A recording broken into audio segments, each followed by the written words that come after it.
Bismillahirrahmanirrahim. Assalamualaikum warahmatullahi wabarakatuh. Selamat pagi, saudara-saudara mahasiswa. Apa kabarnya semua? Ya, senang kita bisa ketemu lagi setelah 1 semester ya. Kita nggak bersuha. Terakhir kita ketemu di kelas Sistem Informasi Berbasis Internet 2 semester lalu, ya semester genap. Hari ini kita ketemu di mata kuliah yang baru, ya, mata kuliah grafik dan visualisasi. Ya kan? Hari ini kelas teorinya, kemudian besok kelas praktikumnya.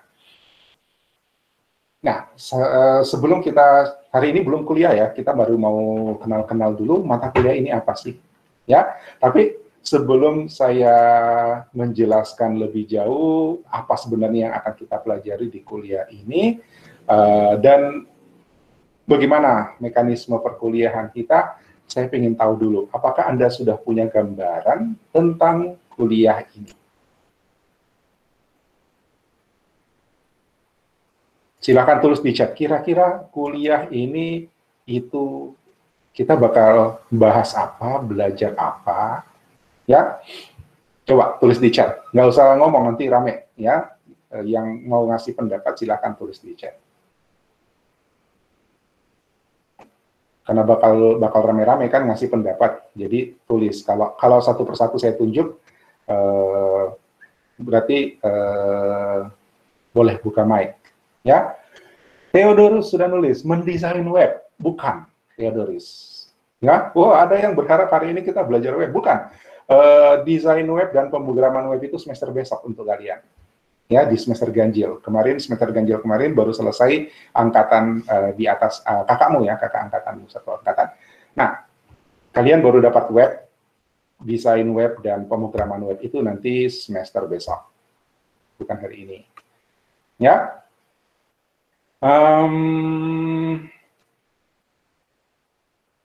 Machine learning, kata Cynthia, machine learning ada kaitannya sebenarnya, tapi bukan. Ya, nanti saya juga akan kenalkan machine learning di sini, karena nanti ada kaitannya. Kita bisa membuat visualisasi menggunakan machine learning. Ya, tapi sabar, itu mungkin nanti di akhir-akhir. Setelah Anda tahu konsepnya visualisasi grafis itu seperti apa. Ya, Juan Cristo mengatakan desain grafis. Begitu juga Cindy, Juan, Fionita, Cindy, Helen, mungkin maksudnya juga desain model. Ya, kalau bicara desain grafis itu luas sebenarnya, tapi kebanyakan sih kita bicara desain grafis itu lebih ke komunikasi visual. Komunikasi visual itu seperti poster, cover, signage, bukan ke sana. Ya, bukan ke arah komunikasi visual. Betul, kita akan belajar sedikit tentang desain grafis. Kenapa? Karena untuk menyajikan visualisasi grafis, pasti sedikit banyak kita harus paham tentang konsep-konsep, prinsip-prinsip dalam desain grafis. Bagaimana mengatur warna, bagaimana mengatur tipografi, bagaimana mengatur layout, itu adalah konsep dalam desain grafis. Kita akan belajar itu, tapi bukan hanya itu. Ya, itu hanya apalagi namanya tools. Ya, itu hanya tools. Jadi fokus kita menghasilkan visualisasi grafis. Gitu ya. Pembuatan gambar secara digital. Ini juga terlalu luas, Putri. Ya, pembuatan gambar secara digital itu mungkin seperti kita menggunakan aplikasi Photoshop, CorelDRAW, Inkscape, atau aplikasi-aplikasi tools grafis yang lain. Betul, kita membuat gambar secara digital, tapi bukan ke arah bukan ke arah ilustrasi ya, bukan ke arah ilustrasi. Ya, tapi kita akan membuat visualisasi menggunakan gambar berbasis data. Ya, jadi bukan gambar seperti ilustrasi atau desain visual ya. Belajar melihat grafik dan tampilannya. Oke, ada benarnya. Ya, kita belajar memahami ini grafik ceritanya tentang apa. Ya, tapi lebih dari itu kita juga akan belajar bagaimana sih cara membuat grafik itu. Ya, oke, terima kasih yang sudah ngasih masukan, yang sudah ngasih pendapat. Ya, yang mendekati benar, Putri, Pak kita, ya, yang bilang desain grafis sih ada sih benarnya, tapi fokusnya bukan ke desain komunikasi visual, ya, DKV. Yang arahnya ke percetakan, arahnya ke publikasi, bukan. Ya, memang kita akan buat visualisasi, kita akan membuat desain grafis yang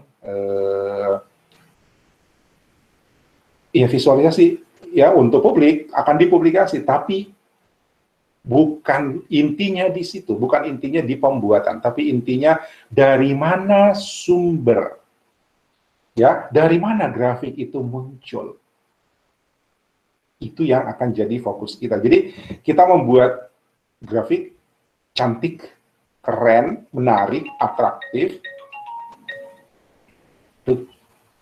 ya, grafik cantik, menarik, tapi kita harus paham, bukan sekedar cantiknya, bukan sekedar kerennya grafik itu, ya, tapi kita juga harus paham dari mana data itu, dari mana grafik itu muncul, apa dasarnya grafik itu. Kita akan lihat datanya. Ya, kita akan lihat datanya.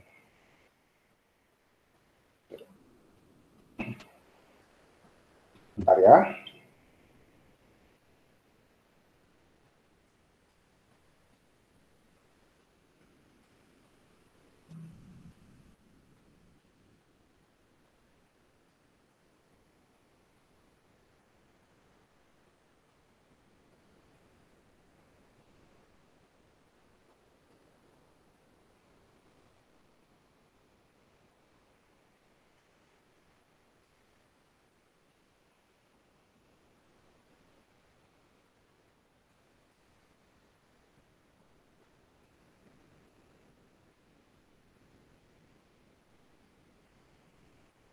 Oke.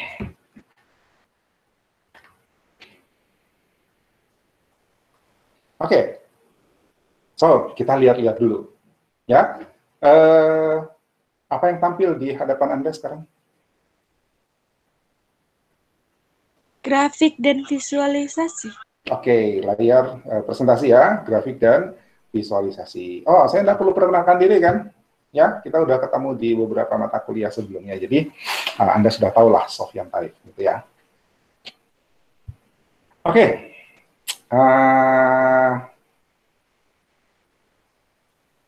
Kita lihat yang satu ini, ya. Mudah-mudahan kita semua dalam keadaan sehat dan tidak berurusan dengan yang namanya COVID. Ya. Jadi sudah setahun persis kita tidak bisa masuk kampus, dilarang, ya, karena wabah, dan mudah-mudahan wabah ini akan segera berakhir, ya. Dari mana kita bisa membaca bahwa wabah ini akan segera berakhir? Kita bisa lihat dari visualisasi ini. Ya, ini contoh sebuah visualisasi.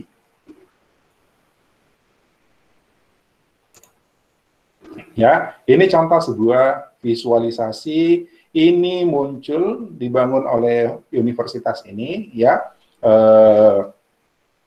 berdasarkan data sejak kemunculan COVID itu pertama kali sekitar Februari, ya, Januari, akhir 2019, ya, dan sampai hari ini online terus, ya. Tercatat 2,6 juta kematian, ya. Turut berduka untuk semua korban, dan mudah-mudahan tidak, kalaupun bertambah tidak lagi terlalu besar, apalagi kecenderungan ada penurunan. Angka terbesar ada di US, di United States, Amerika Serikat, 29 juta kasus. Ya. Nah, ini namanya visual dashboard. Ya, visual dashboard itu Seperti yang ada kalau misalnya Anda naik mobil, menyetir mobil, di hadapan Anda ada informasi, ada visualisasi di depan Anda. Ya, ada speed, ada speedometer, ada odometer, ada tachometer, ya, melihat RPM. Kemudian ada indikator bensin, indikator oli, indikator baterai, indikator lampu, gitu kan? Nah, itu dashboard. Ya, ada indikator-indikator penting yang bisa kita pantau dari kondisi mobil kita, misalnya. Nah, ini sama, ya. Dashboard itu sifatnya real time. Ketika kalau di mobil kita tekan pedal gas, misalnya, maka tachometernya naik, gitu kan? Kita berlari cepat, maka speedometernya naik. Kita berpindah tempat, maka odometernya jalan. Ya, bensin kita berkurang, indikatornya muncul, gitu ya. Nah, itu real time. Sama dengan ini.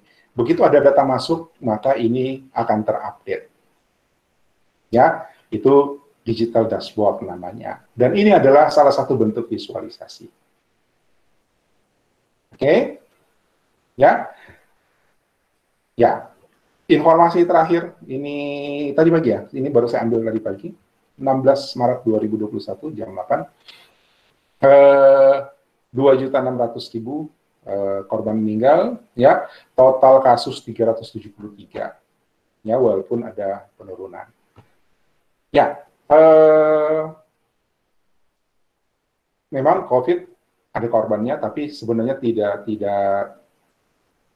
lebih mengerikan dari penyakit lain, ya. COVID ini korbannya tiba-tiba banyak karena apalagi karena berjangkitnya sangat cepat dan kita hampir nyaris terlambat menyadari sehingga keburu ada korban, ya. Untungnya vaksin cepat dibuat, ya, cepat ditemukan, intens orang meneliti dan menghasilkan vaksin lebih cepat dibandingkan influenza, ya. Influenza itu berapa belas tahun ya kalau nggak salah baru kemudian vaksinnya muncul, ya. Nah, ini kira-kira kedepannya akan seperti itu. COVID-nya tetap ada. Kita hanya perlu membiasakan diri dengan kebiasaan-kebiasaan baru mencegah terjangkitnya COVID. Sama dengan kita mencegah diri kita kena influenza, kena sakit mata. Sakit mata itu virus juga, ya, mata merah itu virus juga. Ya, nah kita mencegah diri kita untuk kena penyakit-penyakit yang disebabkan virus seperti itu. Kira-kira kedepannya hidup kita akan sedikit berubah, ya. Masalahnya ketika virus COVID itu kena, kita nggak tahu ada penyakit apa di dalam yang akan terpicu dalam tubuh kita. Mudah-mudahan kita semua sehat walafiat. Ini data berikut, ya. Ini Indonesia, ya, khusus Indonesia. Menggembirakan karena dari puncaknya 15.000 itu di awal Desember, di awal tahun, ya. Oh enggak, ini di Februari, ya, ada puncaknya di Februari, terus sekarang menurun, angkanya sekarang di bawah 5.000, 4.700, ya. Ada apa lagi namanya? Ada harapan, ya, Lebaran besok kita bisa mudik. Ya, bisa kumpul-kumpul lagi, tapi tetap dengan protokol kesehatan karena kita harus jaga diri kita supaya tidak terjangkit dan menjangkiti orang lain, ya, gitu. Ini adalah sebuah visualisasi. Dari sini kita bisa melihat kondisi bagaimana tingkat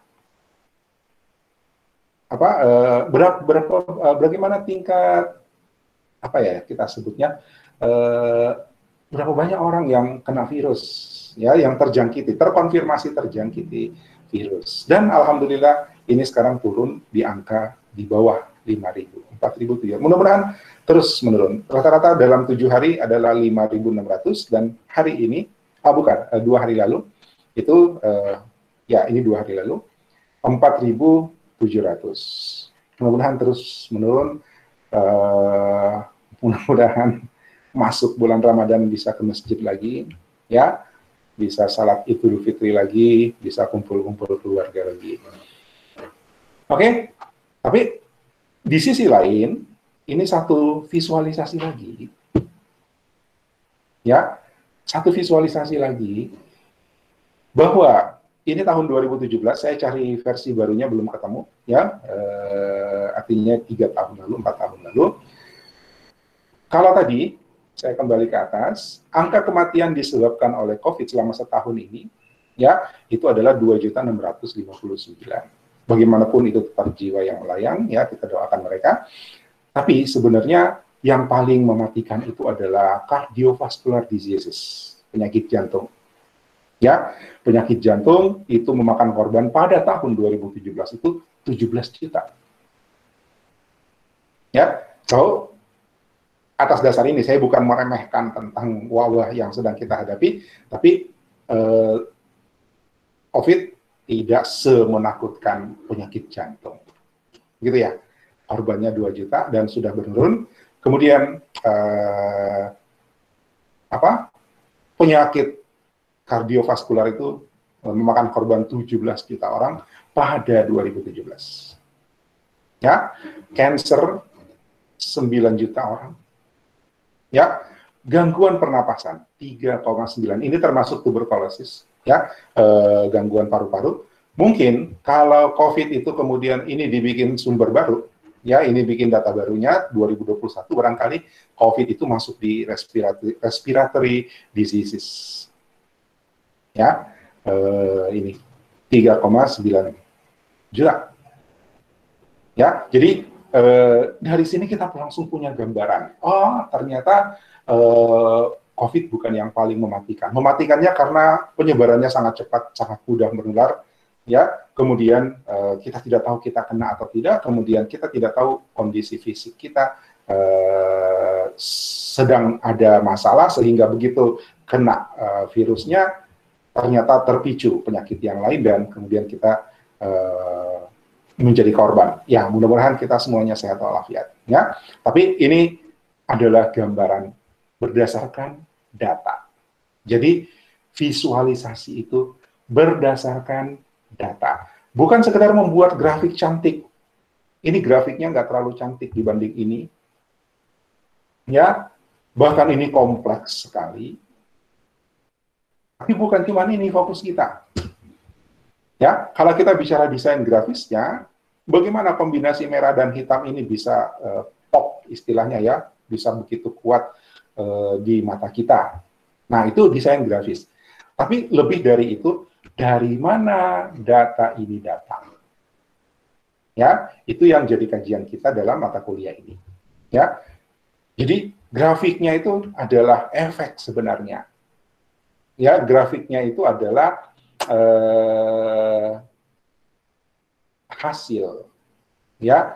Tapi ada penyebabnya, ada sumbernya, dan itu yang jadi fokus kita, sumber datanya dan hasilnya. Oke,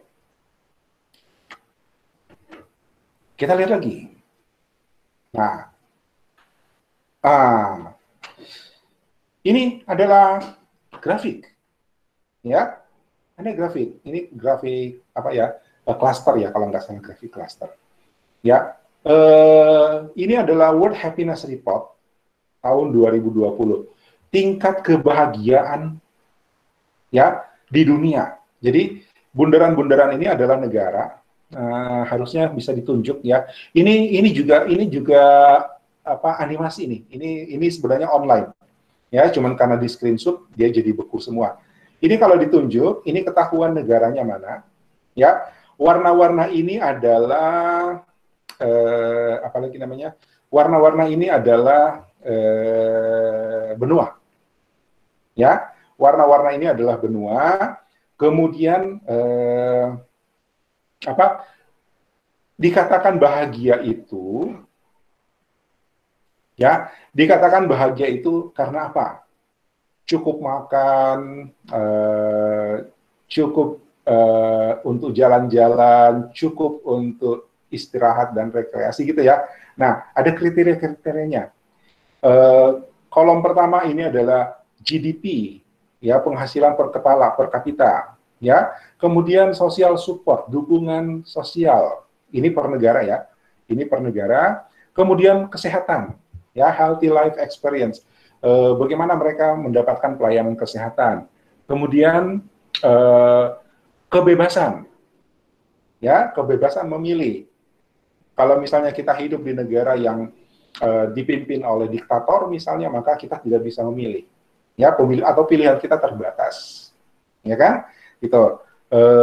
Kemudian generosity ini apa ya istilahnya generosity? Nanti saya cari lagi, nanti kita bisa lihat lagi. Perception of corruption, jadi tingkat korupsi, ya, dan distopia, ya. Nggak ingat saya istilahnya apa, tapi 1, 2, 3, 4, 5, 6, 7 ini adalah kriteria dikatakan bahwa negara itu happy, ya. Jadi kalau tingkat korupsi ini makin rendah, mana ini, ya ini kan di bawah semua nih, ya, maka berarti negara itu berbahagia, gitu kan? Ketika GDP-nya tinggi, maka negara itu berbahagia, ya, warga negara itu berbahagia. Ini rata-ratanya nih total dari semua kriteria ini, dari semua kategori ini, totalnya di sini. Indonesia itu masih masuk di angka-angka yang lumayan membahagiakan. Ya, ini kalau ditunjuk, ini kan online sebenarnya, saya lupa cantumkan websitenya, nanti saya kasih ya. Kalau kita tunjuk, apalagi namanya, lingkaran-lingkaran ini kita ketemu Indonesia cukup membahagiakan. Ya, kalau nggak salah dia termasuk lingkaran yang besar. Ya, gitu, dibandingkan banyak negara yang kira-kira selevel sama Indonesia. So, yang Anda lihat di sini bukan cuma grafik cantik ini, tapi ternyata ada data di belakangnya. Ya, bukan sekadar menyajikan grafik, tapi ternyata ada sumber yang menyebabkan grafiknya itu seperti ini. Inilah visualisasi. Ya, ternyata tingkat kebahagiaan warga negara itu bisa divisualkan. Ya, ini masuk kategori beautiful visualization. Ada buku tentang itu. Oke? Lihat lagi, satu lagi nih. Ya, saya nggak tahu kalau ini sedunia, ya, tapi kalau ini di Amerika, ya, mungkin di negara-negara maju itu pemilik hewan peliharaan itu sudah terdata dengan baik, ya. Saya nggak tahu kalau di Indonesia ada seperti ini. Kalau kita punya hewan peliharaan kan biasanya datang di rumah, kasih makan, terus dia jadi betah di rumah kita, ya, kucing, anjing, gitu kan. Tapi ada yang mendata, ya, inilah hewan peliharaan anjing, ya, ultimate data dog, jadi anjing peliharaan. Berdasarkan data ternyata anjing itu, lihat, cantiknya grafik ini, ya, cantiknya grafik ini adalah dia mengelompokkan anjing berdasarkan data yang ada. Ternyata anjing itu bisa dikelompokkan, ya, popularitasnya artinya paling banyak yang memelihara, ya, dan apa? Nah, ini yang kanannya apa ya? Ini ya, data skor. Ini adalah skor dari setiap anjing, gitu. Kemudian, ya, kalau dia ini ada legendnya, ya, ada legendanya. Kalau anjingnya menghadap ke kiri, ya, ini ya, ya, kalau anjingnya menghadap ke kiri saya, ya, itu berarti anjing itu masuk kategori bukan anjing yang pintar, bahkan dia sebut dumb, ya, anjing yang bodoh, ya. Kalau anjing yang menghadap ke kanan, maka itu masuk kategori anjing yang pintar. Jadi kita bisa lihat, oh ternyata bulldog itu rankingnya paling rendah, tapi populer. Ya, populer, kemudian dia masuk kategori anjing yang bodoh. Ya, anjing yang paling top itu adalah Border Collie, Brittany, Border Terrier. Ya, tapi yang paling top, ini nih, yang di atas ini. Jadi kalau dia ke kuadran 4 ini, ya, kalau, 1, 2, 3, 4 gitu ya, hitung kuadran ya. Kalau dia di kuadran ini adalah anjing-anjing pilihan, anjing-anjing yang pinter, ya, walaupun sebenarnya ada yang bodoh juga. Gitu ya.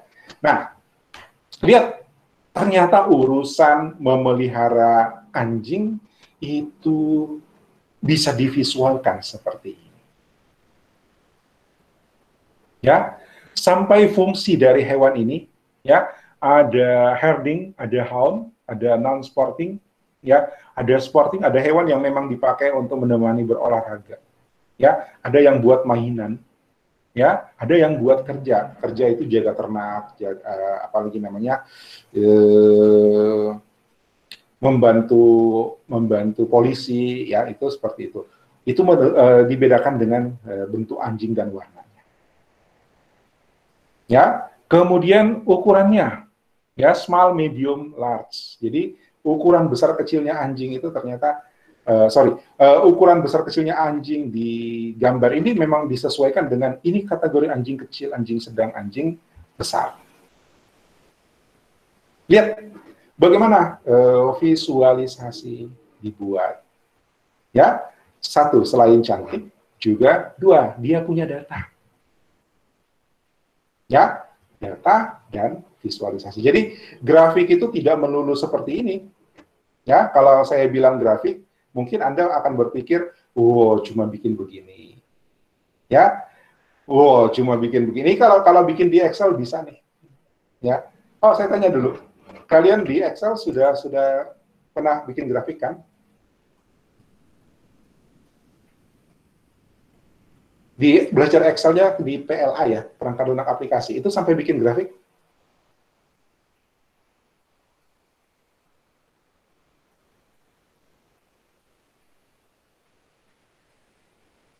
Boleh kasih info, tulis di chat. Apakah sampai bikin grafik?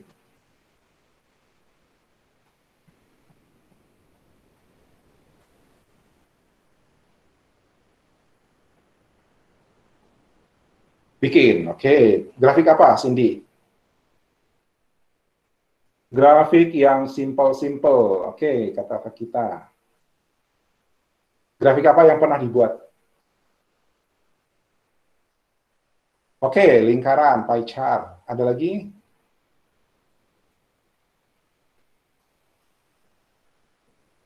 Oh, Cindy keluar. Oke, bar chart, ya, ini bar chart. Kolom, ya, ini kalau dia vertikal berarti kolom, kalau ini mendatar berarti bar. Oke? Ya, itu yang Anda sudah pelajari. Ya, bahwa grafik itu seperti ini atau seperti ini. Ya kan? Ini grafik garis, pie chart, atau bar chart seperti ini. Ya, tapi itu bisa seperti ini grafiknya. Bisa seperti ini grafiknya, ini juga grafik. Ya, nah kita sebut ini adalah visualisasi. Jadi ini visualisasi, ini visualisasi, ini visualisasi. Tinggal level kompleksitasnya, kemudian kreativitas pembuatnya, ya itu menentukan kualitas dari visualisasinya. Apakah masuk kategori beautiful visualization, apa biasa-biasa saja. Ya, visualisasi yang beautiful atau visualisasi yang biasa-biasa. Oke, saya berharap Anda berani untuk menantang diri Anda membuat visualisasi yang luar biasa, yang beautiful. Oke, so tujuan mata kuliah kita adalah Anda paham tentang konsepnya, Anda tahu kenapa dibutuhkan, untuk apa sih visualisasi itu, ya, dan prinsip-prinsip dalam membuat visualisasi. Oke, kemudian Anda mampu, jadi ada dua kompetensi yang kita harapkan, ini nanti kaitannya juga dengan praktikumnya ya, mampu membuat desain visualisasi data dan informasi sesuai dengan tujuan dan kebutuhan visualisasi. Jadi kita bisa dengan mengetahui data, dengan memahami datanya, kita tahu ini visualisasinya bagusnya, cocoknya disajikan seperti apa, plus bagaimana supaya dia cantik. Ya, itu. Jadi tujuan kita Anda paham kenapa visualisasi dibutuhkan, prinsip-prinsipnya bagaimana, dan Anda bisa membuat visualisasi. Ya, Anda bisa membuat ini. Anda bisa membuat ini. Oh, ini mah gampang. Ya, dari praktikum Excel-nya udah jadi nih. Yang penting ada data kan. Ya, nah, bagaimana membuat ini? Bagaimana membuat ini? Oke? Anda baru dikatakan memenuhi tujuan mata kuliah, ya, kalau satu, Anda bisa jelaskan mengapa visualisasi itu dibutuhkan. Jadi kalau ada teman Anda yang bertanya dari program studi yang lain, misalnya, ngapain sih belajar visualisasi? Anda bisa jelaskan kenapa harus ada itu. Ya, kemudian Anda bisa menentukan bentuk visualisasi yang cocok. Ya, ada klien Anda punya data, kemudian dia butuh bisa mencerna, ya, mencerna informasinya dengan cepat. Anda langsung punya insting, Anda langsung punya punya pertimbangan, ya, visualisasinya harus seperti, dan Anda bisa mewujudkan, Anda bisa membuat desain visualisasi itu. Oke? Ini tujuan mata kuliah kita. Ya. Nah, untuk itu, yang inti yang kita pelajari dalam kuliah ini adalah ada 3 aspek. Ya, ada 3 aspek. Satu, tentang konsep sistem informasinya, karena tadi saya katakan visualisasi dan sumber data. Ya, kita bisa bikin grafik cantik, keren, tapi tidak ada datanya, ya dia hanya kelihatan cantik saja, tapi tidak bermakna. Jadi, kita tahu dari mana sumber datanya, bagaimana mengolah datanya, dan bagaimana menyajikannya dalam bentuk visualisasi. Jadi, ilmu pertama yang harus Anda punya adalah konsep sistem informasi. Ya, saya tambahkan dengan data science, ya nanti minggu depan kita cerita data science-nya. Kemudian, Anda tahu bagaimana mendesain dan membuat presentasi visual, ya, dan Anda punya kemampuan, punya pemahaman tentang konsep desain grafis. Bagaimana pilih warna yang cocok, bagaimana mengkombinasikan warna, bagaimana memilih huruf yang cocok, bagaimana mengatur tata letak. Ya, itu semuanya sebenarnya kuliahnya di seni rupa, ya, materinya itu materi seni rupa. Jadi kita tidak terlalu jauh ke sana, kita cuma kenal bagian-bagian desain, ya, konsep-konsep desain yang memang sudah bisa kita pakai walaupun tidak cukup dalam. Ya, oke. So ini adalah tiga skill yang Anda harus punya dan kita asah di kuliah ini dan kuliah praktikumnya. Oke? Nah, kurang lebih materinya seperti ini. Ya, di Classroom itu sudah saya susun materi kita untuk 14 pertemuan. Ya, ini ya mudah-mudahan bisa kita jalani lengkap ya, tidak ada halangan. Nah, mulai dari konsep visualisasi itu sendiri, kemudian konsep sistem informasi, data, informasi, dan visualisasi, ada data science juga nanti kita bahas, kemudian teknik presentasi, ya, presentasi visual, konsep desain grafis, tipografi, layout, ya, ini di sini cerita warna, kemudian kita akan kenalan dengan bentuk-bentuk visualisasi yang populer seperti infografik dan digital dashboard. Saya belum tambahkan di sini, saya kenalkan Anda bagaimana kita membuat visualisasi menggunakan machine learning. Ya, machine learning. Tadi ada yang ngomong, machine learning. Oke, masih berhubungan sebenarnya. Jadi, data science itu adalah bagaimana kita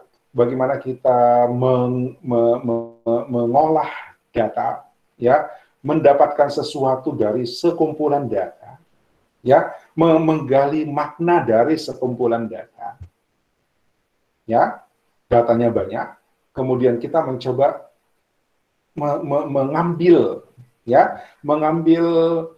mengekstrak sesuatu yang mungkin berguna, bernilai atau bahkan penting dari kumpulan data itu data science. Ya, dan hasil ekstraksi itu yang kita visualkan. Nah, ketika datanya gede banget, ya, kemudian data itu kompleks, kompleks artinya variasinya banyak, ya, bahkan ada data yang unstructured, istilahnya unstructured itu dia tidak bisa diurutkan. Kenapa? Dia bukan berbasis angka, ya, dia bukan berbasis angka. Kalau dia berbasis angka, dia bisa diurutkan, ya, bisa dioperasikan sehingga nanti dia bisa dijadikan visualisasi dari hasil olahannya. Tapi kalau dia kompleks dan unstructured, unstructured itu istilahnya bukan berbasis angka, ya. Tapi nanti dia bisa tetap divisualkan, ya. Nah, kalau sudah datanya gede, besar, banyak, ya, kemudian kompleks, ya, unstructured tadi, maka kita butuh tools, ya, kita butuh alat bantu supaya kita bisa mengekstrak informasi dari kumpulan data yang besar dan kompleks tadi dan menghasilkan visualisasi. Disitulah kita butuh machine learning. Jadi kita bukan belajar machine learningnya, kita mengenal sedikit tentang machine learning untuk membantu kita membuat visualisasi dari sumber data yang besar dan kompleks. Gitu loh. Oke? Ya. Ada bimbingan saya, udah selesai tahun berapa ya? Sekitar 2-3 tahun lalu. Namanya Karina. Ya. Itu sebelum dia maju dengan judul yang kemudian dia pakai sampai akhir, sampai lulus, itu sebelumnya kita coba, saya sarankan dia cari judul lebih ke rumah makan, ya, di mana dia ingin menyajikan informasi rumah makan yang pengunjung itu bisa membuat rating. Ya, kira-kira kalau Anda pernah pakai aplikasi namanya Foursquare, ya, atau Swarm, sekarang nama barunya Swarm, saya nggak tahu masih ada nggak itu aplikasi. Itu kan kita bisa membuat rating satu tempat, satu lokasi. Ya, ketika kita berkunjung kita bisa bikin rating, sehingga lokasi itu menjadi populer karena rating. Tapi ratingnya general, ya, artinya cuma satu tempat di rating satu kali. Tapi kalau kita cerita rumah makan, ya, mungkin bisa saja kita bisa merating rumah makan itu berdasarkan rasa. Ini rumah makan enak, ya. Ada sekian banyak rumah makan atau warung coto Makassar misalnya, tapi kenapa kita pilih warung coto yang ini? Karena rasanya beda sama yang sebelah, misalnya, ya. Rasa, pelayanan, harga, kenyamanan, gitu ya. Ini ide-ide penelitian yang sempat saya diskusikan dengan mahasiswa bimbingan saya itu, gitu. Ya, oke, dia mau, ya, tertarik dengan itu. Tapi syaratnya kita harus pastikan bahwa belum ada penelitian yang membahas itu. Maka dilakukanlah penelusuran. Dan ternyata ditemukan, ya, dari hasil penelusuran literatur, ternyata ada penelitian yang sudah dikembangkan, ya, AT&T, wah, itu lembaga risetnya keren banget tuh, ya. AT&T itu perusahaan telekomunikasi yang gede banget. Nah, apa yang dilakukan oleh peneliti yang sebelumnya yang sudah mengerjakan itu nyaris sama, ya, rating rumah makan juga, ya, tapi dia selain rating yang seperti versi yang saya diskusikan dengan Karina tadi, itu ada satu rating, ada satu penilaian yang bisa dia lakukan dari kalimat review. Tahu review kan? Kalau Anda masuk ke satu tempat, kemudian kalau Anda adalah Google Guide, Google Local Guide, Google Map Local Guide, ya, ada yang LG di sini, ya, Google Local Guide. Jadi Anda masuk ke satu tempat, kemudian berikan review, berikan bintang, ya, sehingga orang yang membutuhkan informasi tentang tempat itu mendapatkan gambaran, oh, saya harus ke sana, gitu kan? Nah, kembali ke penelitian tadi, ternyata penelitian itu dia bisa membuat kesimpulan, ya, dari review orang. Nah, review orang itu kan kalimat gitu, essay, ya kan? Kita ngetik tempat ini sangat menarik dan menyenangkan, suasananya nyaman, pelayanannya ramah, gitu kan? Ya, tempat ini menurut saya nyaman, tapi bla bla bla bla gitu. Nah, penelitiannya itu bisa menentukan bahwa review ini positif atau negatif. Jadi review itu kan kualitatif sifatnya. Jadinya yang tadi saya sebut data kompleks, gitu kan, unstructured, bukan angka. Kalau rating bintang 1 sampai bintang 5 itu angka. Ya kan? Kenyamanan 5, harga 4, rasa 5, gitu kan. Enak, agak mahal, nyaman tapi. Gitu ya. Nah, itu kalau 1 sampai 5 pakai bintang, itu berarti datanya kuantitatif, itu berarti datanya structure, ya, datanya terstruktur. Ya, tapi kalau mengatakan bla bla bla bla gitu kan, ini nyaman tetapi bla bla bla. Nah, itu unstructured, itu tidak terstruktur data itu. Ya, tapi penelitian itu bisa merumus, bisa menentukan ini review positif, ini review negatif dari apa lagi namanya? Dari kalimat yang ditulis oleh pengunjung yang membuat review. Nah, disitulah kita butuhkan mesin learning. Oke, so tidak fokus ke situ kita nanti jadikan salah satu tools. Saya akan perkenalkan, mudah-mudahan waktunya sampai. Ya, oke. Ini kurang lebih materinya di Classroom saya juga sudah sebutkan. Ya, Anda tinggal siap-siap baca-baca, nanti kita diskusikan. Nah, untuk menjalankan perkuliahan kita, untuk mengikuti kuliah kita, ya, saya dulu ada peminatan, ya, ada program peminatan di TI, itu ada komputer grafik dan multimedia. Nah, saya ngajar desain grafisnya di situ, sama kurang lebih di kita, ya. Nah, saya ingatkan bahwa untuk bisa membuat desain yang bagus, kita harus banyak melihat. Ya, untuk bisa menulis yang bagus, kita harus banyak membaca. Ya, nggak mungkin kalau kita nggak mungkin kita bisa menulis sesuatu itu bagus kalau kita nggak punya referensi. Ya, kalau kita nggak pernah melihat tulisan orang lain. Sama, kita juga mungkin tidak akan bisa membuat desain yang bagus kalau kita tidak pernah tahu yang bagus itu seperti apa. So, untuk Anda bisa belajar bagaimana desain yang bagus, saya mewajibkan, garis bawahi, cetak tebal, bling-bling.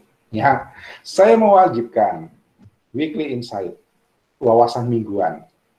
Ya, apa itu? Satu, Anda melakukan pencarian search. Ya, infografik, chart, map, peta itu sebuah visualisasi ya. Ya, cari banyak di internet, ya, banyak di Google, coba di Google, ya, dengan kriteria kompleksitas.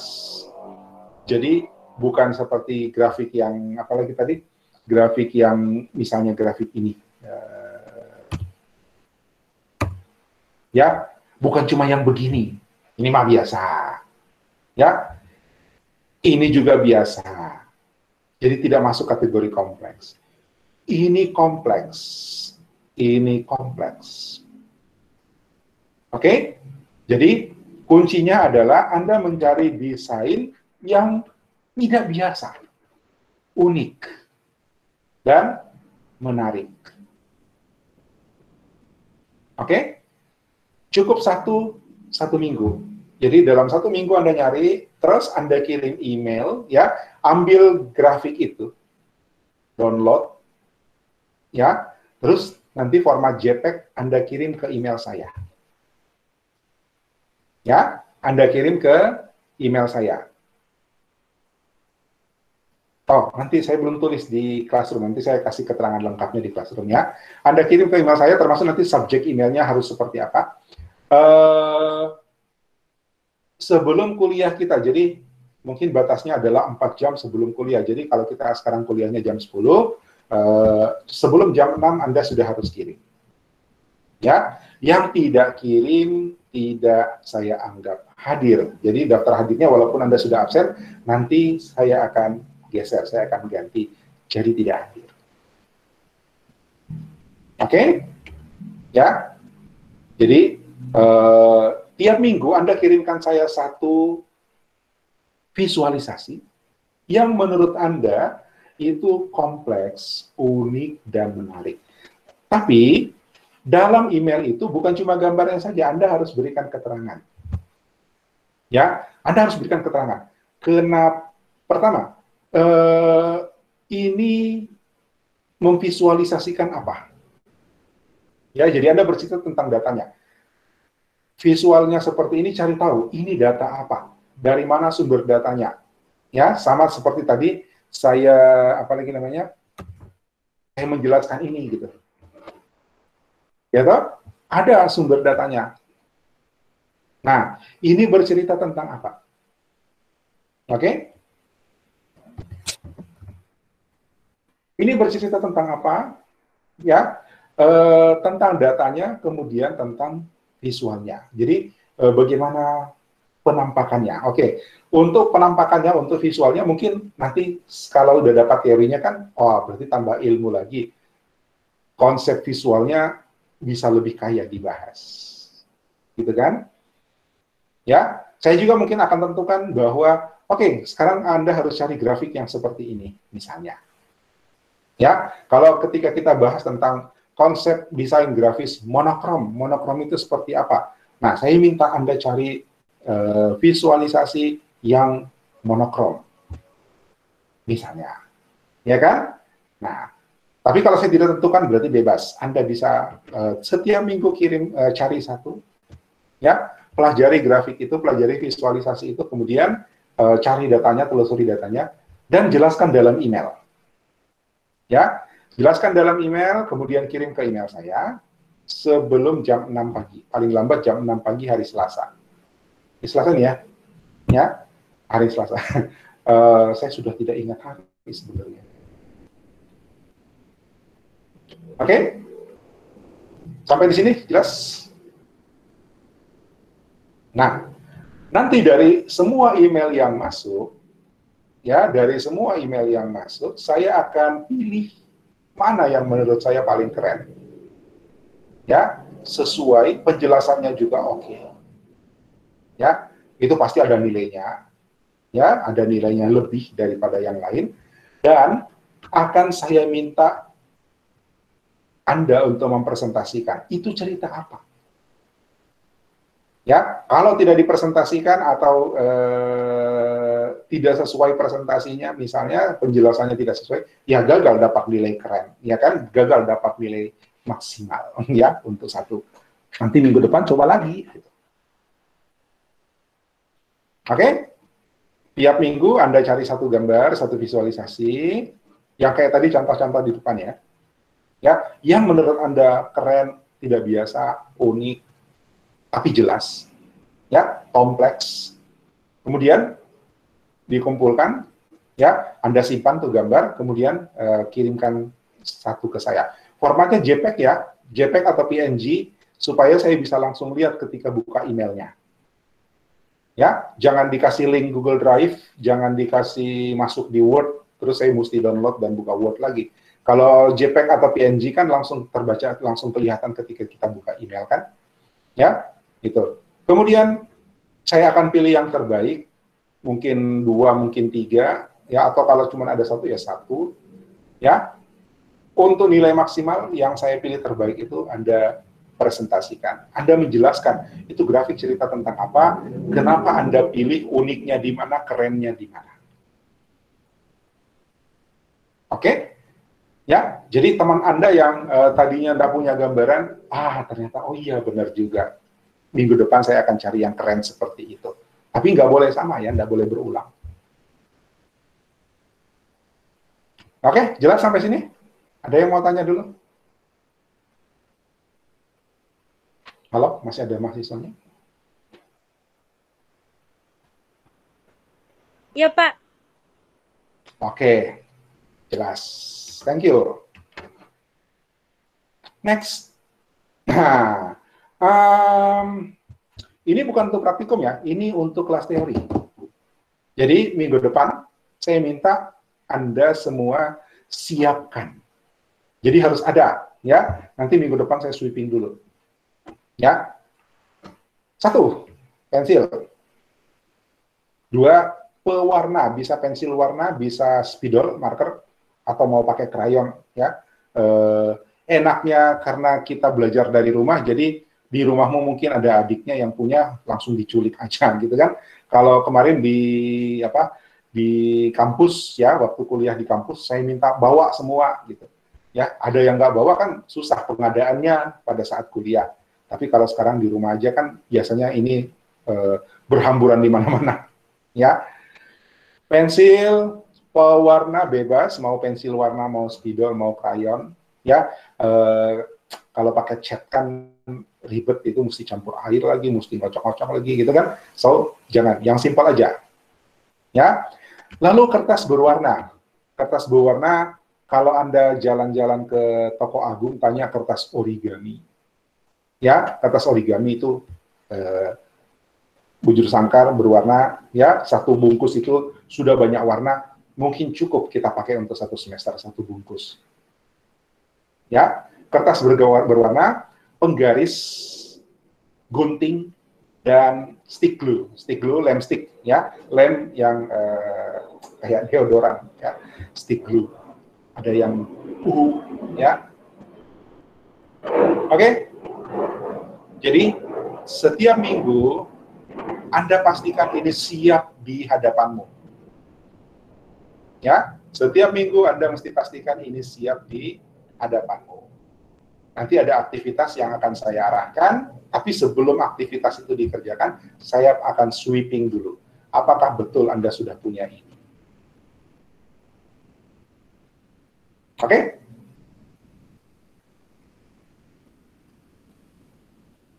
Ya? Oh, ini. Emailnya ini. Ya, jadi mulai dari hari ini, mulai dari sebentar, Anda sudah bisa nyari-nyari. Kalau sudah dapat, ambil gambarnya, simpan, ya, lalu kemudian Anda kirim ke email saya di sini, ya. Kemudian subjeknya ini, GV202, NIM, ya. Kemudian judul. Tugas 1 kasih tanda ya, tugas 1, tugas 2, supaya saya tahu ini gambar yang mana. Lalu judul visualisasi apa yang Anda kirimkan ke saya. Oke? Di dalam email Anda berikan penjelasan. Ya. Ini visualisasi tentang apa, datanya dari mana, ya, dan kerennya di mana. Oke, jelas? Jelas, Pak. Oke, thank you. Ada pertanyaan?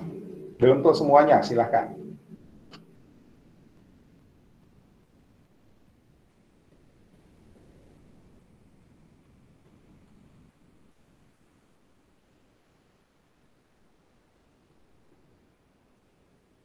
Oke, Alvin. Permisi Pak, itu cara Ya, jelaskannya kita tulis di mana? dalam email. Dalam email, sama-sama gambarnya dimasukin email aja. Masalahnya apa? Kan kirim email kan? Kirim email ke sini kan? Subjeknya ini, ya, subjeknya begini formatnya, soal ini contohnya. Nah, di dalam emailnya, Anda masukkan gambarnya, kemudian isi emailnya itu adalah penjelasannya. Oke? Nanti kalau misalnya gambar yang misal Alvin kirim, saya pilih sebagai gambar terkeren minggu ini, maka saya akan minta Alvin untuk menjelaskan secara langsung. Ya, Anda di forum ini, di ruang meeting ini buka mic-nya, terus Anda jelaskan ke teman-teman Anda, gambar ini ceritanya apa, gitu kan? Oke, jelas, Alvin? Jelas, Pak. Ya, ada lagi. Jelas, Pak. Jadi penjelasannya di dalam email ya, penjelasannya di dalam email. Ada lagi?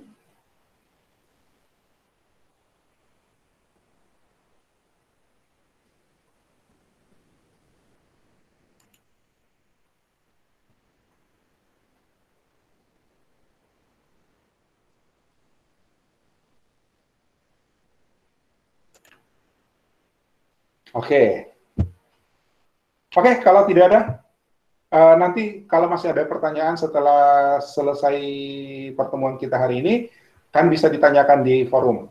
Ya, jadi untuk semester ini saya tidak mau bikin grup WA.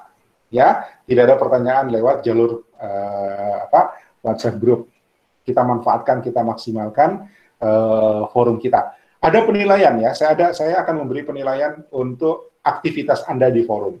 Dari kualitas pertanyaan, dari intensitas Anda berinteraksi, ya, bertanya dan menjawab, memberikan tanggapan, ya, tidak harus menjawab, memberi tanggapan, walaupun tanggapan, tapi tanggapannya jangan cuma setuju, keren, oke, ya, bukan cuma itu, Anda ngasih tanggapan yang punya makna, gitu kan, yang punya isi lah, ya. Nah, itu Anda silakan maksimalkan di forum, ya. Saya akan memberi penilaian tersendiri untuk keaktifan Anda di forum, ya, baik itu mengajukan pertanyaan atau memberi tanggapan atas pertanyaan. Oke, ya, saya kira kalau tidak ada pertanyaan, nanti pertanyaannya lanjut di forum diskusi di Classroom, ya.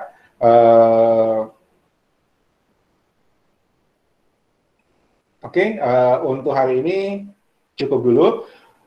Anda pantau Classroom untuk praktikum ya, untuk kelas praktikum ya, mungkin ada tugas yang mau saya kasih sebagai awal perkuliahan besok. Karena saya pikir untuk pengantar nggak terlalu ini lagi, karena kurang lebih pengantarnya sama, ya, kurang lebih pengantarnya sama apa yang kita bahas di ini dan di praktikum, ya, apa yang di kelas teori. Jadi besok kita langsung praktikum aja, tapi nanti mungkin nanti sore ya saya akan ngasih tugas yang Anda kerjakan duluan. Ya, jadi modelnya nanti seperti itu. Saya ngasih modul praktikumnya duluan supaya Anda ngerjakan duluan, terus nanti ada problem kita diskusikan atau tidak. Kalau misalnya problemnya keseluruhan dan semuanya mengalami, oke, saya akan demokan, gitu ya. Ya, supaya saya tidak perlu demo lagi, gitu. Ya. Kalau yang saya demo juga paling yang tinggal poin-poin yang memang Anda belum kenal saja. Kan begitu. Oke? Ya.